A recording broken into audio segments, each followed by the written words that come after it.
स्वामी चरित्र सारामृत अध्याय 21.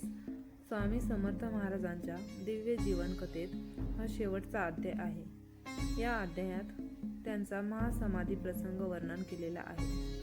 कथा: अक्कलकोटमध्ये स्वामी समर्थ महाराज बराच काळ आपल्या भक्तांवर कृपा करत होते. त्यांच्या अद्भुत लीलांनी, चमत्कारांनी व उपदेशांनी हजारो भक्तांचा उद्धार झाला. पण काळ जसा जसा सरत गेला तसे तसे महाराजांनी आपल्या भक्तांना सूचक इशारे देणे सुरू केले. आता माझ्या देहयात्रेचा अंत जवळ आला आहे. मी लवकरच अदृश्य होईल. भक्तांना हे ऐकून फार दुःख होत होते. परंतु महाराज शांत चित्ताने त्यांना सांगत होते, मी देह सोडला तरी तुम्हाला कधीही सोडणार नाही. माझा जीवात्मा, माझे अस्तित्व सदैव तुमच्या सोबत राहील.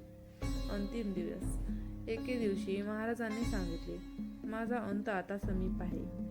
माझा देह चाळ बनाईवाडा येथे ठेवावा. तसेच त्यांचे भक्त नित्यानंद स्वामी व इतर सेवक भक्त उपस्थित होते.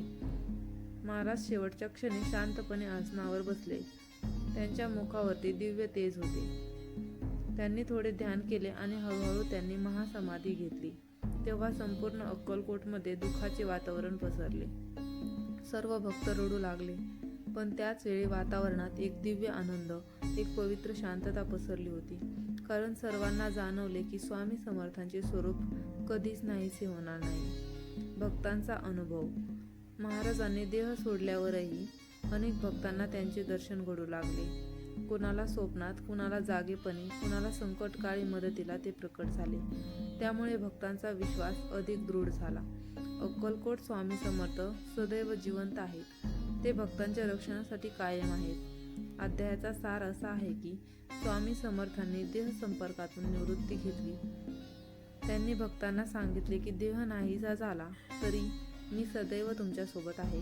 स्वामींच्या महासमाधीच्या वेळी दिव्य शांतता व अद्भुत वातावरण होते. स्वामी आजही भक्तांना दर्शन देतात, संकटातून सोडवतात.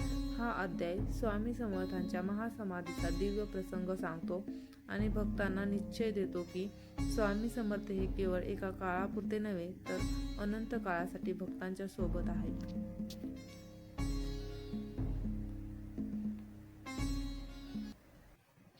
स्वामींच्या महासमाधीची कथा. अक्कलकोट नगरीतील सकाळ. आकाशात मंद किरण फुटले होते. नेहमीप्रमाणे स्वामी समर्थ महाराज बानाई वाड्यात आसनावर विराजमान होते. भक्तांच्या रांगा लागल्या होत्या. पण आजच्या सकाळी काहीतरी वेगळंच होतं. स्वामींच्या डोळ्यात एक अद्भुत शांतता आणि चेहऱ्यावरती अनोखे तेज झळकत होते.